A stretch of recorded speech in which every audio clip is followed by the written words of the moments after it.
What is going on, guys? It is New York Sports Hub here, and I am back at it with another New York Yankees post-game recap. And in this video, we're going to recap the games between the New York Yankees and the Oakland Athletics at Yankee Stadium, games 69 and 70 of the season. We're going to talk about yesterday's game with Jameson Taillon on the mound, and we're going to talk about today's game with Domingo Germán on the mound. We're going to break down both games in this video. So first off, if you are a Yankees fan, drop a like on the video and subscribe to the channel. I really would appreciate it. I upload daily Yankees videos recapping every single game. So if you're a Yankees fan, drop a like on the video and subscribe to the channel and hit that notification bell so you do not miss any of my videos. And also, if you're a Giants or Knicks fan, hit that sub button as well, because I make videos on those two teams too. So if you're a fan of those teams, hit the subscribe button. I really would appreciate it. So now, let's get into, this was Friday night's game. Yesterday's game, June 18th, 2021. And Jameson Taillon got the start in this game, and he was better. He was definitely better. He was much better than his last start. It's not that hard to be worse than he was, but, you know, he gave you a pretty decent outing. He didn't go long into the game, which he really never does, but 4 2/3, 2 runs, 4 hits, 1 walk, and 5 strikeouts. I didn't expect much from Taillon. I really thought he was going to get smacked around, because the A's are a pretty good offensive team. I thought he was going to get lit up, but he kept us in it. You know what I mean? He never really goes long into games, which is a big problem for him, because he drains the bullpen, but, I mean, he gave you a pretty solid outing. You know, I'm not going to complain about his outing. I thought he had trouble putting the hitters away with 2 strikes. He gave up the home run to Matt Olson 0-2, which was just ridiculous. I get Matt Olson's really good. He's one of the most underrated players in the league, and he's probably the best Matt on his team. I mean, he's a great player. He had a home run in the first inning. He was up 0-2 in the count. Taillon, couldn't put him away. He gave up a solo shot, whatever. So he definitely had trouble putting the guys away, up 0-2 especially, but he gave you a chance to win. He gave you a chance to win. I'm not going to complain about his outing, but we need him to go longer into games if he wants to stay in this rotation when Kluber and Severino get back, because he's really struggled this year. But will he go longer in games? That's the big question mark, but gave you a pretty decent outing. And as for the bullpen was good, outside of one man, and that's Wandy Peralta. I am so tired of seeing Wandy Peralta in a big-time situation. He is not a high-leverage pitcher. Now, I'm not as pissed off as I was about it last night, because obviously the Yankees won today's game, so I'm in a good mood right now. But last night's game was ridiculous. Was a ridiculous decision by Aaron Boone. Wandy Peralta should never, ever be in a high-leverage situation. I get he was pitching well to start his Yankees tenure, but he has been horrible as of late. He should not be in this bullpen at all. He's terrible. He's not good. His good start was a fluke. He's not good. He should not be in that situation. I understand to let him face Matt Olson because he's a lefty and it's a lefty-lefty matchup, but with 2 on and 2 out, you can't let him face Kemp, because I get Kemp's not really a power hitter. He should not be giving up home runs to him, but with a short porch, you never really know. And Kemp's been a guy hasn't been horrible offensively this year, so I don't know why Peralta is in there to face Kemp. Chad Green should have been in there, or just anybody besides him. Cortez could have been in there, Litke, someone else, just anybody but him. I'll get into that situation later on in the video. But as for the rest of the bullpen, Litke struggled to start his inning. I think he hit a guy with a pitch, but he bounced back, gave you a scoreless inning. 1 inning, no runs, 1 hit, had 2 strikeouts. Good job by Lucas Litke. And then Luis Cessa gave you a very solid performance out of the pen. 2 innings, no runs, 1 hit, had 2 Ks. So a good job by Cessa there, but we were already losing, so it didn't really matter. But still, Luis Cessa gave you a pretty solid outing. His ERA is now down to 3.10 on the year. He's had a few bad outings here and there, but he's been pretty good for the Yankees this year. He's a guy that I'd rather have than Wandy Peralta in a high-leverage situation. He shouldn't be in those situations anyway, but I'd still rather have him than Wandy Peralta. But anyway, let's break down the offense. So, we go to the top of the first. Matt Olson hits the solo shot. It's 1-0 Oakland. Great, we're down early. But the Yankees come back. Top of the third inning, Oakland goes up 2-0 on the Mark Canha single. I wasn't feeling confident after that RBI.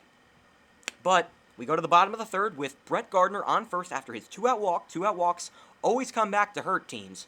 And it did for James Caprillion, as DJ LeMahieu hit a 2-run shot. He got short-porched, did Caprillion, and he ties it up. We're tied up at 2 apiece. Great job by LeMahieu. We go bottom 5. Nobody on, no one out.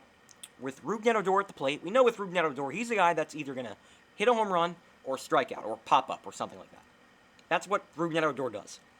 And we were on the positive side of Odor as he hits a solo shot to center field, and the Yankees are up 3-2.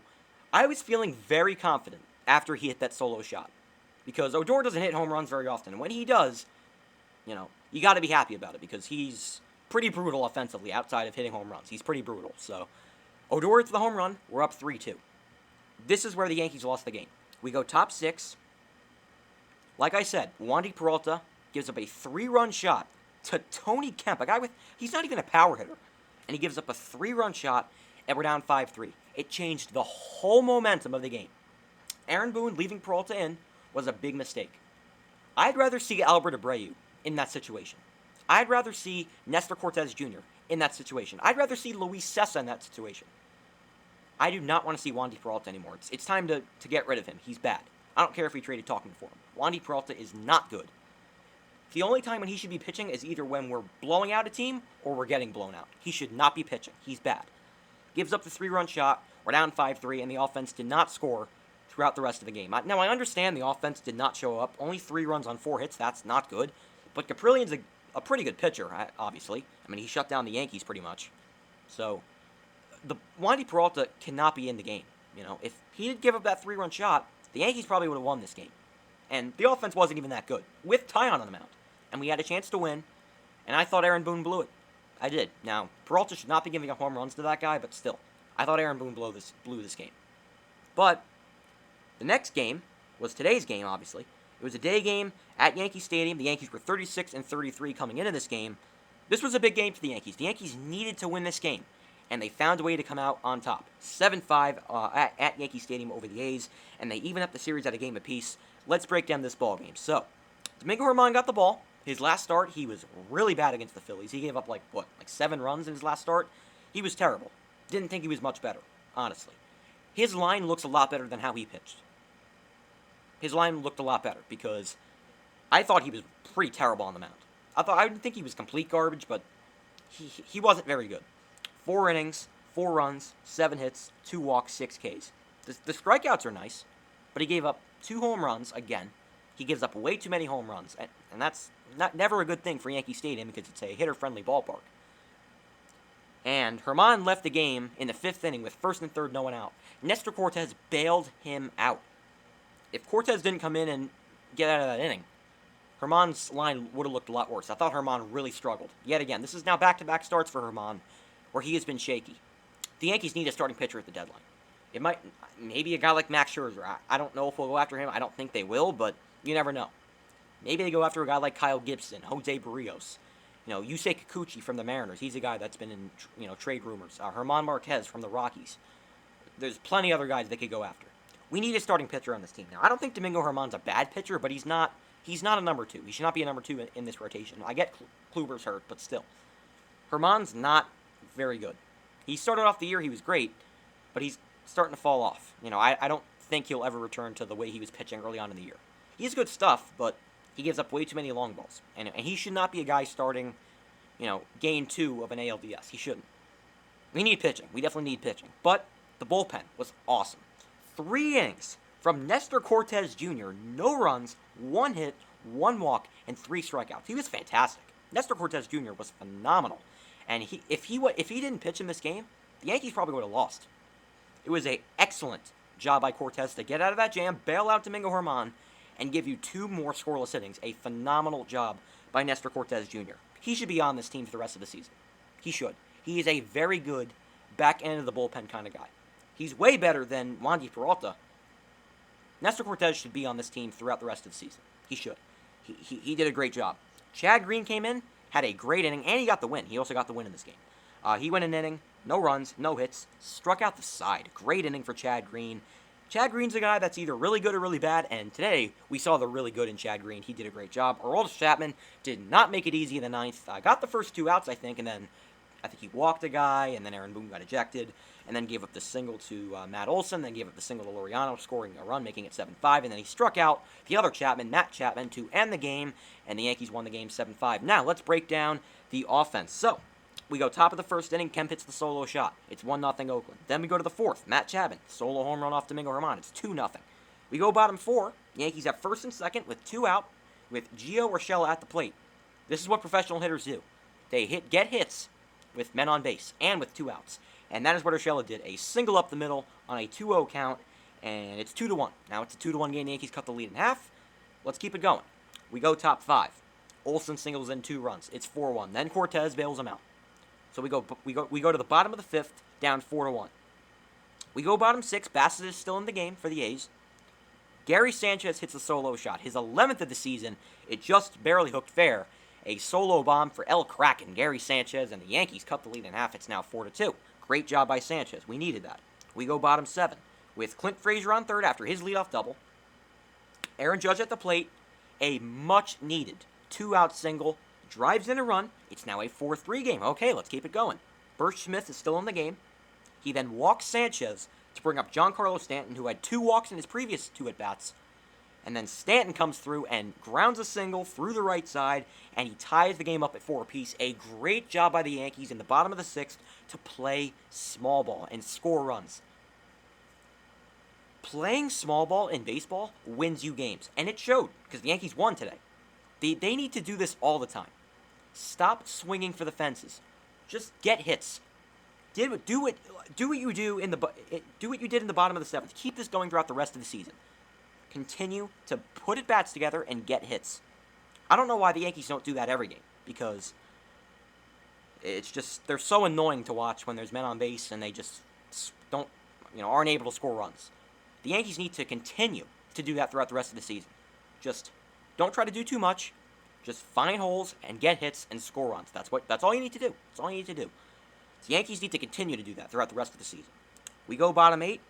Jesus Luzardo is in the game, which is weird because I thought he was a starter, but I guess he's a reliever for the A's this year. And then Urshela steps up to the plate, gets a 2-2 count, gets the pitch kind of up and in, and he drills it to center field over the fence, and it's gone. A go-ahead solo bomb for Gio Urshela. Gio the God comes through, and the Yankees are up 5-4.